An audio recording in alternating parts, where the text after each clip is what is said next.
وہاں پہ آیا تھا لا خیر کثیر من نجواہم الا من امر بصدقۃ او معروف او اصلاح بین الناس، کہ لوگوں کی خفیہ سرگوشیوں میں اکثر اور بیشتر کوئی بھلائی نہیں ہوتی سوائے اس کے کہ کوئی صدقے کی تلقین کرے یا کسی نیک کام کی بات کرے یا لوگوں کے درمیان اصلاح کی بات کرے۔ فرمایا وَيَتَنَاجَوْنَ بِالْإِثْمِ وَالْعُدْوَانِ وَمَعْصِيَةِ الرَّسُولِ، یہ لوگ چھپ چھپ کر آپس میں گناہ اور زیادتی اور رسول کی نافرمانی کی باتیں کرتے ہیں۔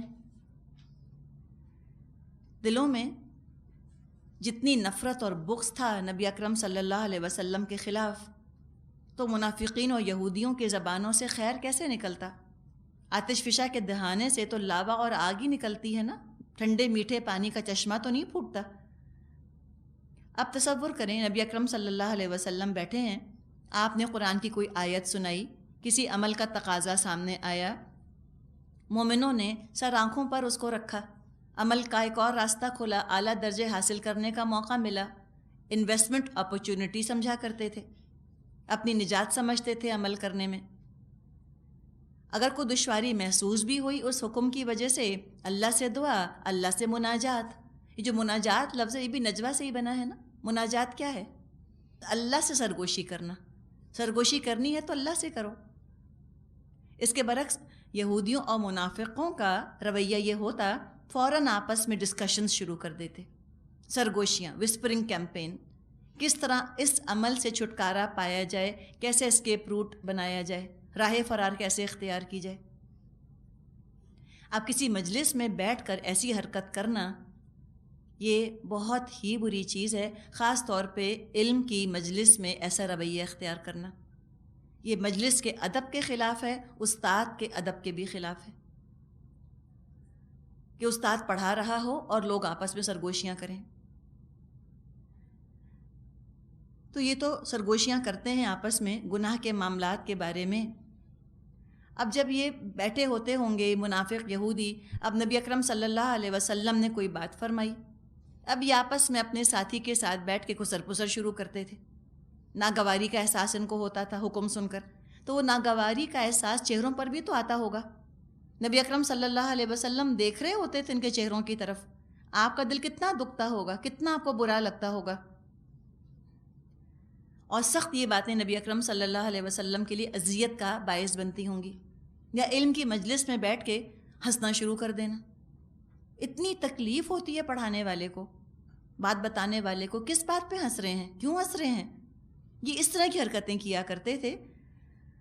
صرف اسی پر ان کا بس نہیں تھا، آگے بھی فرمایا کیا کرتے تھے، وَإِذَا جَاءُوكَ حَيَّوْكَ بِمَا لَمْ يُحَيِّكَ بِهِ اللَّهُ، جب تمہارے پاس یہ آتے ہیں تمہیں اس طریقے سے سلام کرتے ہیں جس طرح اللہ نے تم پر سلام نہیں کیا۔ زبانوں کو توڑ مڑوڑ کر لفظ کو کچھ کا کچھ بنا دیتے تھے۔ تحیہ دعائے خیر کو کہا جاتا ہے، ان کا طریقہ تھا حیاک اللہ کہنا، اللہ تم کو زندگی دے، زندگی دراز ہو، جیسے ہمارے بزرگ کہتے ہیں نا جیتے رہو، اس طرح سے گریٹنگ کا انداز تھا۔ یہ جب آیا کرتے تھے نبی اکرم صلی اللہ علیہ وسلم کی خدمت میں، یہودی السلام علیکم کے بجائے السلام علیکہ کہتے تھے، مطلب ہے کہ تم پر موت واقع ہو جائے۔ تو کہا کہ اس طرح آپ پہ سلام کرتے ہیں جیسے کہ اللہ نے آپ پہ سلام نہیں بھیجا۔ اللہ تعالیٰ نے تو ہم سے کہا ہے کہ تم نبی پر درود اور سلام بھیجو، ان اللہ و ملائکتہ یصلون علی النبی یا ایھا الذین آمنوا صلوا علیہ وسلموا تسلیما۔ تو درود بھیجنا نبی پر نبی کا حق ہے، مسلمانوں کی ذمہ داری ہے۔ تو السلام علیکہ ایھا النبی ورحمۃ اللہ وبرکاتہ التحیات میں ہم یہ پڑھتے ہیں، یہ اور ہی طریقے سے بات کرتے تھے۔ تو ایک یہودی نے جب اس طرح السلام علیکہ کہا تو عائشہ رضی اللہ عنہا وہاں پر موجود تھیں، انہوں نے سنا تو کہا کہ السلام علیکم ولعنکم اللہ وغضب علیکم، تم پر ہو موت، تم پہ اللہ کی لعنت، تم پہ اللہ کا غضب۔ بیوی تھی نا، برداشت کر سکتی ہے بیوی کو میرے میاں کو ایسا کہے، وہ بھی عام بیوی نہیں اور عام شوہر نہیں۔ تو نبی اکرم صلی اللہ علیہ وسلم نے ان کو ایسا کرنے سے منع کیا۔ تو اس پر فرمایا انہوں نے، اللہ کے رسول آپ نے سنا نہیں آپ کو انہوں نے کیا کہا تھا؟ آپ نے فرمایا ہاں سن بھی لیا اور اس کا میں نے بدلہ بھی لے لیا۔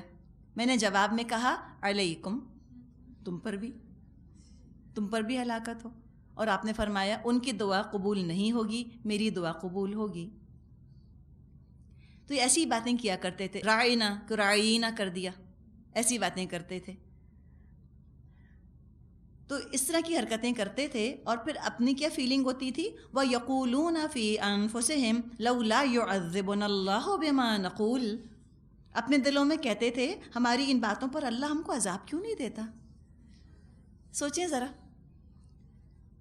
ان کو معلوم تھا ہم غلط کر رہے ہیں، پھر کہتے تھے کہ ہمیں کچھ ہو کیوں نہیں رہا، بخار کیوں نہیں ہو گیا، گلا کیوں نہیں خراب ہو گیا، کھانسی کیوں نہیں ہو گئی. جب کچھ بھی ان کو نہیں ہوتا تھا، اللہ ان کے گناہ پر دنیا میں فوراً نہیں پکڑتا تھا تو اور جری ہو جاتے تھے. ثم عموا وصموا، یہ ہم نے پڑھا تھا سورہ مائدہ میں، اور اندھے بہرے ہو جاتے تھے. یہ سمجھتے تھے اگر ہمیں سزا نہیں مل رہی اس کا مطلب ہے کہ ہم نے گناہ کیا ہی نہیں، ورنہ اگر یہ سچ مچ اللہ کے رسول ہوتے اور ہم اس طرح ان کا مذاق اڑا رہے ہیں اللہ ہمیں پکڑ لیتا. اللہ ہمیں نہیں پکڑ رہا، بجائے کہ اس کو اپنے لیے مہلت سمجھتے، اپنی صحیح ہونے کی دلیل سمجھتے تھے کہ ہم ٹھیک ہی تو کر رہے ہیں، یہ نہیں ہوں گے اللہ کے رسول. تو اس سے پتہ چلا کہ گناہ پر دنیا ہی میں پکڑ ہو جائے، ہلکی پھلکی سزا مل جائے تو یہ اللہ کی رحمت ہے، یا کم از کم اس سزا نہ ملے تو دل میں گناہ کا احساس تو پیدا ہو جائے تو بھی اللہ کی رحمت ہے. انسانوں کو وارننگ مل جاتی ہے، انسان سنبھل جاتے ہیں. اور گناہ پر گناہ کیے جائیں اور دنیا وسیع سے وسیع ہوتی جائے تو اللہ کی پکڑ سے بھی بے خوف ہو جاتے ہیں. اب نیکی گھبرانے والی چیز اجنبی بن جاتی ہے، گناہ اور گناہ گار سکون دینے والے اور اطمینان اور اپنائیت والے ہو جاتے ہیں. گناہ کمفرٹ زون بن جاتے ہیں اور نیک لوگ اور نیکی بری لگنے لگتی ہے. تو ایسے کچرے کے ڈھیر کے لیے جنت میں کوئی جگہ نہیں. تو کہا گیا حسبہم جہنم یصلونہا فبئس المصیر، ان کے لیے جہنم ہی کافی ہے، اسی کا وہ ایندھن بنیں گے، بڑا ہی برا انجام ہے ان کا. تو دنیا میں تو پکڑ نہیں ہو رہی، لیکن آخرت میں ساری سزا ان کو اکٹھی ہی مل جائے گی. سبحانک اللہم و بحمدک نشہد ان لا الہ الا انت نستغفرک و نتوب الیک. السلام علیکم ورحمۃ اللہ وبرکاتہ. نحمدہ ونصلی علی رسولہ الکریم. اما بعد فاعوذ باللہ من الشیطان الرجیم. بسم اللہ الرحمن الرحیم. رب اشرح لی صدری ویسر لی امری واحلل عقدۃ من لسانی یفقہوا قولی. سورۃ المجادلہ آیت نمبر 9. یا ایہا الذین آمنوا اذا تناجیتم فلا تتناجوا بالاثم والعدوان ومعصیۃ الرسول وتناجوا بالبر والتقوی واتقوا اللہ الذی الیہ تحشرون. اے لوگو جو ایمان لائے ہو، جب تم آپس میں پوشیدہ بات کرو تو گناہ اور زیادتی اور رسول کی نافرمانی کی باتیں نہیں بلکہ نیکی اور تقوی کی باتیں کرو، اور اس اللہ سے ڈرتے رہو جس کے حضور تمہیں حشر میں پیش ہونا ہے. تو یہاں پر سرگوشی سے منع کیا جا رہا ہے اور چند شرائط کے ساتھ سرگوشی کی اجازت دی جا رہی ہے. بعض دفعہ کسی نیک کام کے لیے انسان کو رازداری سے کام لینا ہوتا ہے، سیکریسی برتنی ہوتی ہے. مثلاً کسی سفید پوش کی مدد کرنی ہے اور آپ نہیں چاہتے کہ سب پر اس کی غربت کا حال کھلے، تو آپ نے کسی سے جا کر سرگوشی کی کہ بھئی فلاں بڑا ڈیزرونگ ہے، اس کو بہت ضرورت ہے پیسے کی، تو اس کی مدد کرنی چاہیے. تو کسی دوسرے کا پردہ رکھنے کے لیے سرگوشی جائز ہے اور یہ نیکی کا کام ہے. لیکن ان چیزوں کے بارے میں بھی، یعنی نیکی اور تقوی کے بارے میں بھی سرگوشیاں کبھی کبھار ہوں، یہ بھی روٹین کے طور پہ نہ ہوں. اس لیے کہ بہرحال محفل میں سرگوشیاں کرنے سے باقی لوگوں پر ایک نیگیٹو ریئیکشن ہوتا ہے، ایک منفی رد عمل ہوتا ہے، اور یہ بنیادی طور پہ ناپسندیدہ چیز ہے. تو یہ کہاں کی سرگوشی کی بات کی جا رہی ہے؟ مجلس میں بیٹھ کر. سرگوشیوں کا ذکر جو ہے یہ تنہائی کی بات نہیں ہے کہ تنہائی میں دو لوگ بیٹھے ہیں، وہ چپ کے باتیں کرنا چاہ رہے ہیں تو نہ کریں، سب کو سنا کر ہی بات کریں. کہ اگر دو دوست بیٹھے ہیں تو وہ ضرور ہی بلند آواز میں باتیں کریں، یا میاں بیوی کمرے میں بیٹھے ہیں تو ضرور زور زور سے بولیں کہ سارے گھر والے ضرور ہی سنیں ان کی بات. اس کا ذکر نہیں کیا جا رہا. تنہائی میں سرگوشی کی بات نہیں، سب کے بیچ میں بیٹھیں، پبلک پلیس میں بیٹھیں، بیچ مجلس محفل میں بیٹھیں اور خسر پسر کر رہے ہیں، یہ مناسب نہیں ہے. اچھا، اس میں ایک اور چیز آپ دیکھیے، یہ جو خسر پسر والی بات ہے اس کی بہت ساری شکلیں ہوتی ہیں نا. ہم کیا سمجھتے ہیں سرگوشی؟ صرف وسپر کرنا سرگوشی ہم سمجھتے ہیں نا، لیکن اس میں اس کا جو دائرہ کار ہے کافی وسیع ہے. کوئی بھی ایسا انداز اختیار کرنا مجلس محفل میں بیٹھ کے کہ جو باقی اس مجلس میں بیٹھنے والے لوگ ہیں وہ اپنے آپ کو آؤٹ سائڈر سمجھیں، وہ اپنے آپ کو باہر کے لوگ سمجھیں، وہ اپنے آپ کو ایکسکلوڈڈ سمجھیں کہ ہم شامل نہیں ہیں اس کے اندر.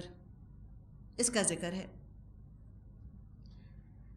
فرمایا انما النجوى من الشیطان لیحزن الذین آمنوا ولیس بضارهم شیئا الا باذن اللہ وعلی اللہ فلیتوکل المؤمنون. کانا پھوسی تو ایک شیطانی کام ہے، اور وہ اس لیے کی جاتی ہے کہ ایمان لانے والے لوگ اس سے رنجیدہ ہوں، حالانکہ باذن خدا وہ انہیں کچھ بھی نقصان نہیں پہنچا سکتی، اور مومنوں کو اللہ ہی پر بھروسہ رکھنا چاہیے. تو آپ دیکھیں بڑی سخت بات کی گئی ہے نجوہ کے بارے میں. انما النجوى من الشیطان، نجوہ شیطان کی طرف سے ہوتا ہے.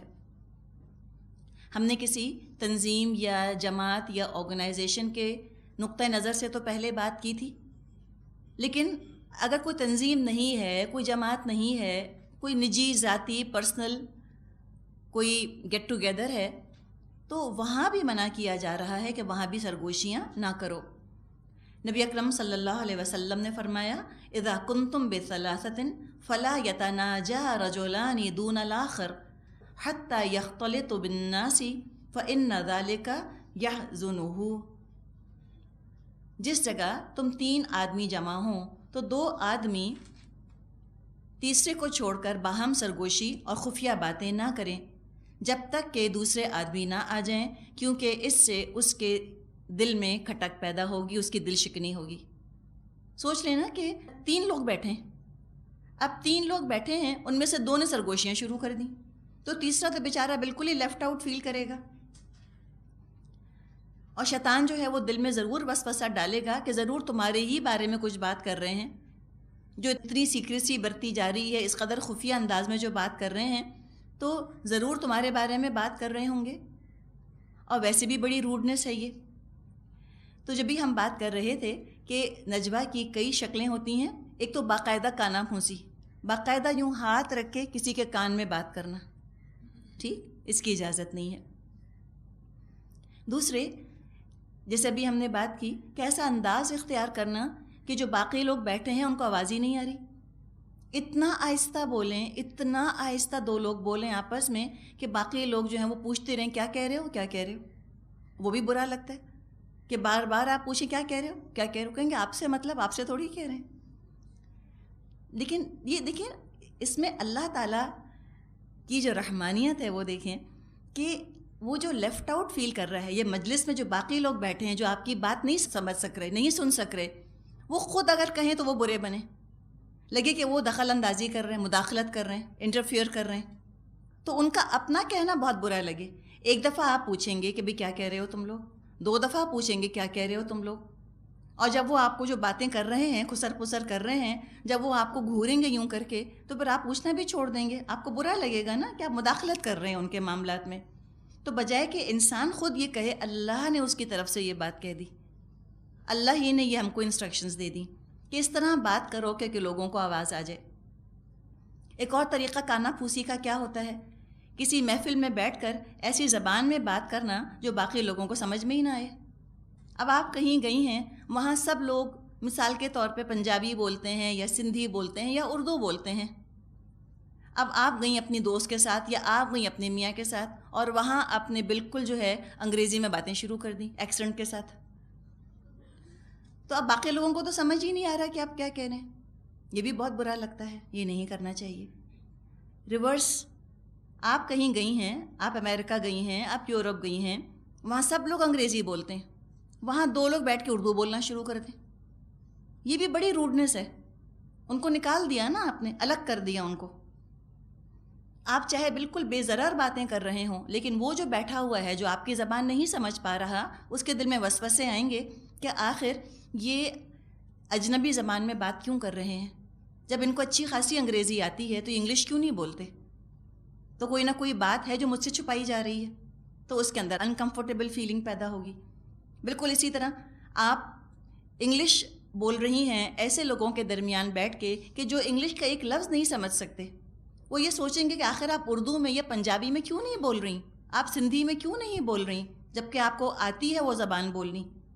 تو ضرور کوئی بات چھپانی ہے مجھ سے، تبھی کسی اور زبان میں بات کر رہے ہیں، انگریزی بول رہے ہیں، تو یہ کام نہیں کرنا چاہیے۔ اچھا، اس میں بھی ایک بات ہم ذہن میں رکھیں کہ کہیں ہم ایکسٹریم پر نہ چلے جائیں۔ یہ بات کی جا رہی ہے ہم مرتبہ لوگوں کی، مجلس میں ایک جیسے لوگ ہوتے ہیں نا۔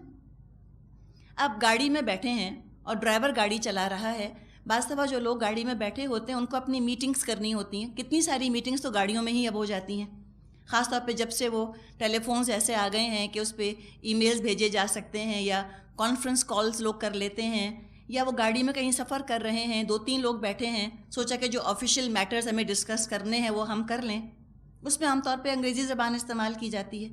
اب ان پر پابندی نہیں ہے کہ اب ہر بات اب اردو ہی میں کریں گے آپ، اس لیے کہ ڈرائیور بیٹھا ہے۔ ڈرائیور ہے، اس کا کام گاڑی چلانا ہے، وہ مجلس کا حصہ نہیں ہے۔ یہ بات سمجھ میں آئی آپ کو؟ وہ اپنے آپ کو مجلس کا حصہ نہیں سمجھ رہا، وہ یہ توقع نہیں کرتا آپ سے کہ آپ کی ہر بات اس کو سمجھ میں آئے گی، تو یہ کام نہیں کرنا چاہیے۔ اسی طرح اگر کبھی آپ کو نوکر کی برائی کرنی ہے، کوئی اس کی خرابی بتانی ہے، تو انگریزی میں بات نہ کریں اس کے سامنے۔ بات یہ سمجھ آئی؟ یہ فرق سمجھ آ گیا آپ کو؟ کوئی آپ کو شکایت کرنی ہے یا آپ کو کسی خرابی کا اظہار کرنا ہے، تنہائی میں ہم کر سکتے ہیں بات کہ دیکھیں یہ پرابلم ہے گھر کے اندر، فلاں کے اندر یہ مسئلہ ہے۔ اب وہ نوکر سامنے کھڑا ہے یا وہ آپ کی ماسی سامنے کھڑی ہے اور آپ اس کے بارے میں بات کر رہی ہیں کہ اس نے یہ کام غلط کیا، یہ کام غلط کیا، وہ سمجھ جائے گا کہ مجھے ہی کچھ کہہ رہے ہیں، مجھے سمجھ نہیں آ رہا، وہ اور بات ہے کہ وہ یوں اشارہ کر رہے ہیں، وہ یوں جو کر رہے ہیں اور ایسے ایسے مجھے دیکھ رہے ہیں، تو میری ہی تو بات کر رہے ہوں گے۔ تو اس میں بہتر ہے کہ ان کے سامنے اس طرح عام طور پہ جب ہم گھروں کے اندر ہوں ان کے سامنے ایسی زبان استعمال کریں کہ وہ ان کو سمجھ میں آ جائے۔ ایک اور دوسری ایکسٹریم کیا ہے، جب گاڑی میں لوگ بیٹھتے ہیں، خواتین خاص طور پہ، وہ سمجھتی ہیں کہ ڈرائیور کے تو کان ہی نہیں ہیں، اس کو تو آواز ہی نہیں آتی، ساری باتیں کر لیتے ہیں گاڑی میں بیٹھ کر۔ ایک دفعہ کہیں جانے کا اتفاق ہوا، ایک خاتون ساتھ تھیں، انہوں نے اپنے شوہر کی ایسی ایسی باتیں بیان کرنی شروع کی کہ سمجھ میں نہیں آ رہا تھا کہ ان کو کیسے روکا جائے۔ اس وقت آگے ڈرائیور بیٹھا ہے، سن رہا ہے۔ چلیں پہلے تو ایک زمانہ تھا شیشہ نیچے ہوتا تھا، رکشہ کا شور یا موٹر سائیکل کا شور، ٹریفک کا شور، ہو سکتا ہے ڈرائیور کو آواز نہ آتی ہو، اب تو شیشے چڑھے ہوئے ہوتے ہیں، گاڑی بند ہوتی ہے بالکل، آپ پیچھے کچھ بھی بات کریں وہ آگے اس کو پہنچے گی نا۔ تو یہ مت سوچا کریں کہ ڈرائیور کے کان نہیں ہیں، سب کچھ معلوم ہوتا ہے ان کو، سب سن رہے ہوتے ہیں، تو بہت محتاط انداز میں گاڑیوں میں بات کرنی چاہیے۔ ذاتی باتیں ایسی نہیں ہونی چاہیے جو کہ مناسب نہ ہوں ڈرائیور کے سننے کے لیے، یا کوئی اور اس قسم کا ٹاپک جو کہ مناسب نہ ہو وہ ڈسکس نہیں کرنا چاہیے۔ تو یہ 2-3 ایکسٹریمز ہیں جن کا کہ ہم احساس رکھیں۔ پھر بعض دفعہ بچوں کو دیکھا گیا، وہ کیا کرتے ہیں، وہ فیکی بولی بولنا شروع کر دیتے ہیں تاکہ باقی بچوں کو سمجھنا ہے، کوئی اپنی کوڈ ایسی انہوں نے لینگویج بنا لی۔ یہ چیزیں جو ہیں نا یہ بھی مناسب نہیں ہیں، یہ آداب محفل کے خلاف ہیں۔ چپ کے ہنسنا، کسی کی طرف دیکھ دیکھ کر باتیں کرنا، یہ تو انتہائی روڈنس ہے، اور اسکولوں میں تو ہم دیکھتے ہیں کہ یہ بلی کرنے کا ایک طریقہ ہے جو کہ بنا لیا گیا ہے۔ سارے بچے ایک طرف ہو جاتے ہیں، کسی ایک کو نکال کر باہر کر دیتے ہیں، وہ بیچارہ کھڑا رہتا ہے ایک طرف، باقی بچے اس کو دیکھ کر ہنستے رہتے ہیں، کانا پھوسی کرتے رہتے ہیں۔ یہ بات مناسب نہیں، تو اپنے بچوں کو ہم بتا دیں، یہ آداب سکھا دیں کہ آپ کو یہ کام نہیں کرنا۔ اسی طرح مجلس کے آداب میں یہ چیز بھی آتی ہے کہ ایسا موضوع، ایسا ٹاپک رکھنا چاہیے جس میں سب شریک ہو سکیں، کوئی ایسی انہونی باتیں مت شروع کریں، اور اس قسم کی کوئی خاص بات مت شروع کریں کہ باقی لوگ اس میں حصہ ہی نہیں لے سکتے۔ کوئی آپ گئی ہیں کسی مجلس محفل میں اور وہاں آپ کو اپنی کلاس فیلو مل گئی، اب آپ اگر تجوید کی ٹرمز استعمال کرنا شروع کر دیں کہ آپ کہیں وہ شدہ یا رخاوہ یا ہمس یا جہر یا مبنی اور اس طرح کی باتیں آپ گرامر کی شروع کر دیں، مورف اور مبنی اور غیر منصرف، تو وہ تو آپ کی شکل دیکھیں گے نا، وہ شیئر نہیں کر سکتے۔ اور اس میں بعض دفعہ انسان دوسرے کے اوپر اپنے علم کی دھاگ بٹھانا چاہ رہا ہوتا ہے، یہ کام کرنے کی ضرورت نہیں۔ اس کا ایک اور ایکسٹریم ریئیکشن بھی ہے، 2-3 ریئیکشن ذہن میں آ رہے ہیں، شیئر کر لیتے ہیں۔ ایک ریئیکشن ایکسٹریم دیکھنے میں آیا ہے، اور وہ آتا ہے بعض دفعہ ان خواتین کی طرف سے جو حجاب شروع کر دیتی ہیں یا چہرے کا نقاب شروع کر دیتی ہیں۔ وہ کہیں جاتی ہیں صرف دوسروں کو یہ بتانے کے لیے کہ میں نقاب کر رہی ہوں یا میں حجاب کر رہی ہوں، تو کہیں آپ یہ نہ سمجھیں کہ مجھ کو انگلش نہیں آتی، بلا وجہ انگلش بولتی ہیں آرٹیفیشلی، آپ کو ضرورت نہیں، یہ مت کیجیے۔ وہ سمجھ جاتے ہیں کہ آپ ان کو امپریس کرنا چاہ رہی ہیں اپنی انگلش سے، تو کوئی آپ کے اندر کوئی احساس کمتری ہے نا چھپا ہوا، جو کہ اپنا اظہار کر رہا ہے اس طرح سے کہ آپ لوگوں کے سامنے اس طرح اتنی زور زور سے انگلش بول رہی ہیں۔ آپ کو ضرورت نہیں یہ کرنے کی۔ ہاں، اگر کوئی موقع آ گیا انگلش میں کچھ پوچھ لیا، آپ انگلش میں جواب دے دیجئے، لیکن اگر انگلش کی ضرورت نہیں تو بلا وجہ مت بولیں، آرٹیفیشلی یہ چیز اختیار مت کیجیے۔ یہ بڑا برا امپریشن دوسروں پر چیز ڈالتی ہے، لگتا ہے کہ شو آفس ہیں یا کوئی اپنی کسی ایک کمی کا اظہار کر رہے ہیں، اس طرح سے نا اوور ری ایکٹ کر رہے ہیں، یہ کرنے کی ضرورت نہیں۔ تو یہاں پر فرمایا گیا کہ دیکھو یہ جو نجوہ ہوتا ہے یہ ایمان والوں کو غمگین کر دیتا ہے، لیکن کوئی نجوہ کرتا ہے، کانا پھوسی کرتا ہے، کوئی سازشیں بھی اگر کرتا ہے تو سازشیں بھی کیا ہیں؟ نجوہ ہی ہیں، کانا پھوسی ہوتی ہے۔ یہ سازشیں، یہ کانسپریسیز، یہ بھی مسلمانوں کو نقصان پہنچا نہیں سکتی، ہم اگر یہ کہ اللہ چاہے، اور انسانوں کو چاہیے کہ اللہ ہی پر بھروسہ کریں۔ اب آگے مزید کچھ آداب بتائے جا رہے ہیں۔ یا ایھا الذین آمنوا، اے لوگو جو ایمان لائے ہو، اذا قیل لکم تفسحوا فی المجالس فافسحوا یفسح اللہ لکم، اے لوگو جو ایمان لائے ہو، جب تم سے کہا جائے اپنی مجلسوں میں کشادگی پیدا کرو تو جگہ کشادہ کر دیا کرو، اللہ تمہیں کشادگی بخشے گا۔ ایک طرح کی دعا ہے یہاں پر، اللہ کی طرف سے خوشخبری ہے کہ تم مجلسوں میں کشادگی پیدا کرو تو اللہ تمہارے لیے کشادگی پیدا کر دے گا، وسعت برکت دے دے گا۔ وَإِذَا قِيلَ انشُزُوا فَانشُزُوا يَرْفَعِ اللَّهُ الَّذِينَ آمَنُوا مِنكُمْ وَالَّذِينَ أُوتُوا الْعِلْمَ دَرَجَاتٍ وَاللَّهُ بِمَا تَعْمَلُونَ خَبِيرٌ۔ اور جب تم سے کہا جائے اٹھ جاؤ تو اٹھ جایا کرو، تم میں سے جو لوگ ایمان رکھنے والے ہیں اور جن کو علم بخشا گیا ہے، اللہ ان کو بلند درجے عطا فرمائے گا، اور جو کچھ تم کرتے ہو اللہ کو اس سے خبر ہے۔ تو بڑی خوبصورت بات فرمائی ہے، اوت العلم درجات، جن کو علم دیا گیا ہے ان کے درجات ہیں، یعنی ایٹیکیٹس ہوں یا پولائٹنس ہو یا مجلسی آداب ہوں، یہ تمام چیزیں علم سے آتی ہیں۔ تو جتنا علم میں اضافہ ہو اتنا ہی تمیز میں، تہذیب میں، پولائٹنس میں، ایٹیکیٹس میں بھی اضافہ ہونا چاہیے۔ اب یہاں مجلس کے آداب میں سے ایک اور ادب کا ذکر کیا گیا کہ کہیں مجلس تم نے جمائی ہوئی ہے اور لوگ جو ہیں وہ آ رہے ہیں، مزید لوگ آ رہے ہیں اس کے اندر، دیکھنے میں جگہ نہیں ہے، تو کیا کرو؟ تم کشادگی پیدا کرو آنے والوں کے لیے۔ جگہ تنگ ہو جائے تو آنے والوں کا خیال کر کے ذرا سا سمٹ جاؤ، ذرا سا جگہ کو تم چھوڑ دو تاکہ کوئی اور آ کر بیٹھ جائے، تاکہ آنے والا محسوس کرے کہ ہم ویلکم ہیں، ہمیں ویلکم کیا جا رہا ہے۔ اس کا یہاں پر ذکر کیا گیا۔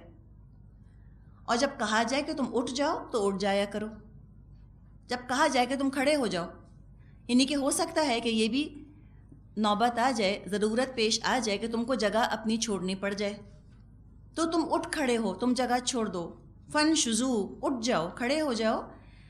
اور تسلی کیا دی گئی؟ یرفع اللہ الذین آمنوا منکم، تم میں سے جو ایمان رکھنے والے ہیں اللہ ان کو بلند درجے عطا فرمائے گا، اللہ ان کو بلند کرے گا۔ اٹھنے میں بلندی ہے نا، بیٹھا ہوتا ہے انسان تو چھوٹا ہوتا ہے، کھڑا ہوتا ہے تو بڑا لگنے لگتا ہے، ٹال ہو جاتا ہے۔ اب یہ تسلی کیوں دی جا رہی ہے؟ ذرا سا اس کو بھی ہم سمجھتے ہیں۔ ایک مجلس ہے، محفل ہے، جہاں پہ بہت سے لوگوں کو آنا ہے، عام طور پہ وہاں لوگ جلدی آ جاتے ہیں تاکہ ان کو اچھی جگہ ملے، ہو سکتا ہے پہلی رو میں بیٹھنا چاہتے ہوں تو جلدی آ گئے اور پہلی رو میں انہوں نے اپنی جگہ لے لی. یا بعض دفعہ ہوتا ہے کہ اے سی دیکھ کر یا پنکھا دیکھ کر بیٹھا جاتا ہے کہ ہم ایسی جگہ بیٹھ جائیں جہاں اے سی ہے, پنکھا ہے. جلدی آئے ہیں نا, پہلے نکل کر بھی تو آئے ہیں, تو انہوں نے اچھی جگہ لے لی. یا کرسیاں ہیں, کرسی پر بیٹھنے کا دل چاہ رہا ہے, جلدی آئے, محنت کی نا, گھر سے جلدی نکلے, ایفرٹ کیا, آرگنائز کیا, وقت سے پہلے نکل کر آئے اور ایکسٹرا محنت کر کے انہوں نے اچھی جگہ اپنے لیے لے لی, بیٹھ گئے. اب لوگ آنے شروع ہوئے. اب وہاں جو منتظمین ہیں, جو ایڈمنسٹریشن ہے, ایڈمنسٹریشن میں سے کوئی ایک ان کا فرد آ کر کہتا ہے کہ آپ اس کرسی سے اٹھ جائیے. ریزنٹمنٹ آئے گا, کہے گا واہ ہم کیوں اٹھیں, ہم تو پہلے آئے تھے. یا کہا جائے کہ یہ جو آپ پہلی رو میں بیٹھی ہیں اب آپ اٹھ جائیے, اب جا کے پیچھے بیٹھ جائیے, غصہ آئے گا کہ یہ بعد میں آنے والوں کو آگے بٹھا رہے ہیں, ہم تو خاص طور پر پہلے آئے تھے, ہم سے کہہ رہے ہیں پیچھے بیٹھو جا کر. یا آپ اتنے مزے کی جگہ آپ کو ملی تھی, بالکل اے سی کے سامنے, ایسی آپ کو ٹھنڈی ٹھنڈی ہوا لگ رہی تھی, اور آپ سے کہا کہ اٹھیے یہاں سے, وہاں جا کر بیٹھیے. وہ تو ریزنٹمنٹ آ سکتا ہے کہ ہمیں کیوں اٹھایا جا رہا ہے. تو اس پر اللہ نے انسینٹیو دیا ہے, اٹھ جاؤ. اگر کہا جائے اٹھ جاؤ تو اٹھ جاؤ, اللہ تم کو بلند کرے گا, اللہ اس کا تم کو صلہ دے گا. تم نے قربانی دی ہے نا, ایک چیز کو تم ڈیزرو کرتے تھے, ایک چیز جو تمہاری تھی, انفرادی طور پہ تم کو فائدہ حاصل ہو رہا تھا, تم نے اپنا انفرادی فائدہ قربان کر دیا اجتماعی فائدے کے لیے. تم نے اولو الامر کی اطاعت کی. کیوں اطاعت کی اولو الامر کی؟ تاکہ مجلس جو ہے وہ بہتر طریقے سے آرگنائز ہو سکے, لوگوں کو سہولت ہو. تم نے اپنا حق کسی کو دے دیا تو اللہ تم کو ضرور ہی اس کا اجر دے گا, تم فکر نہ کرو. اچھا ہوتا کیا ہے, اگر کسی کو مجلس سے اٹھایا جائے تو وہ ذرا امبیرس بھی فیل کرتا ہے نا, سب لوگ اس کو دیکھنے لگتے ہیں. مثال کے طور پہ اب زرین پیچھے بیٹھی ہیں, میں کہتی ہوں زرین آپ وہ جگہ چھوڑ دیجئے, آپ یہاں آ کر بیٹھیے, تو ایک امبیرسمنٹ تو ہوگا کہ وائی می, میں نے کیا کیا, مجھ سے کیوں کہہ رہی ہوں اٹھو.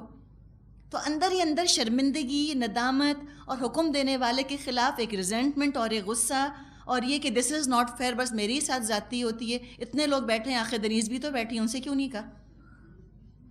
کہہ لے کہ ہاں ہوں گی رشتہ دار ان کی, تبھی تو نہیں کہا, ضرور کوئی دوستی ہوگی کسی رشتہ دار کی ان سے, تو اب ان کو نہیں کہتی ہیں اٹھنے کے لیے اور مجھ سے کہہ رہی ہیں اٹھو. تو کتنے سارے جذبات ہیں جو کہ شیطان دل میں ڈال سکتا ہے نا. ایک سیدھی سی بات, صرف مینجمنٹ پوائنٹ آف ویو کے لیے, صرف ایڈمنسٹریشن پوائنٹ آف ویو کے لیے کہا جا رہا ہو سکتا ہے کوئی بوڑھی خاتون اس وقت آنے والی ہوں جو میرے علم میں ہوں, اور ان کے لیے وہی جگہ مناسب ہو, اور جہاں پہ کوئی اور بیٹھ گیا تو ان سے کہا جا رہا ہے کہ آپ یہاں سے اٹھ کے یہاں آ کر بیٹھ جائیے. تو فیس ویلیو پہ نہیں لینے دیتا ہے نا شیطان چیزوں کو. وہ کہتے ہیں اس کے اندر جاؤ, کھوج میں پڑھو, قریت کرو, تجسس کرو, کیا وجہ ہے جو اٹھائے, الٹیریئر موٹیو کیا ہے ان کا. کوئی ہڈن موٹیو ہے, کوئی ان کی اپنی ذاتی غرض اٹکی ہوئی ہے جو انہوں نے مجھ کو اٹھایا, یا تو کوئی وینڈیٹا لینا چاہتی ہیں, بدلہ. اس دن کلاس میں ٹوکا تھا نا میں نے, ان کو غلطی کر رہی تھیں, بس آواز بدلہ لے لیا, یا تو یہ خیال ڈالے گا. مختلف میں آپ کو سچویشن سمجھا رہی ہوں نا کہ کیا کیا خیالات ذہن میں آ سکتے ہیں. ورنہ آپ دیکھیں بات کتنی سمپل ہے, قرآن میں ذکر جو آ رہا ہے تو یہ کوئی ایسی چیز تھی جس کا قرآن میں ذکر کیا جائے, اگر فیس ویلیو پر لیں تو فیس ویلیو پہ لیا جائے, اس کے ظاہر پر لیا جائے تو کوئی بڑی چیز نہیں, لیکن قرآن نے ذکر کیا ہے. اس کا مطلب ہے کہ یہ چیزیں کتنی لوگوں کے اندر ریزنٹمنٹ اور نفرت اور غصہ پیدا کرنے والی ہوتی ہیں, جو اللہ نے ان کا بطور خاص قرآن میں ذکر کیا ہے کہ تم مت برا مانا کرو, اٹھ جاؤ. اور پھر دیکھیں کمپنسیٹ کیسے, کہ یرفع اللہ الذین آمنوا منکم والذین اوتوا العلم درجات, جو تم میں سے ایمان والے ہوں گے اللہ بلند کرے گا ان کو, اور علم والوں کے تو بڑے بلند درجے ہیں. کہ اگر تمہیں کوئی بے عزتی کا احساس ہوا, انسلٹ تم کو فیل ہوئی, یا ریزنٹمنٹ آئی, حق تلفی کا احساس ہوا, تو اللہ کی خاطر تم یہ چیزیں چھوڑ دو, اللہ تم کو اس کا بہترین اجر دے گا. تم الٹیریئر موٹیو مت ڈھونڈو, تم کسی کا ذاتی مفاد مت تلاش کرو, تم کسی کے بارے میں بدگمان مت ہو. مس انڈرسٹینڈنگس اس میں بہت پیدا ہوتی ہیں ان چیزوں کے اندر, اس لیے یہاں پر کھول کر ان چیزوں کو بیان کیا گیا. ایک بات تو یہ کلیئر ہوئی آپ کو. اچھا جی, آپ دیکھیں عام طور پہ ہمارے ہاں جب یہ دیکھا جاتا ہے کہ مجلس میں تنگی ہونے والی ہے, لوگ سمٹ کر پہلے سے بیٹھتے ہیں یا اور پھیل کے,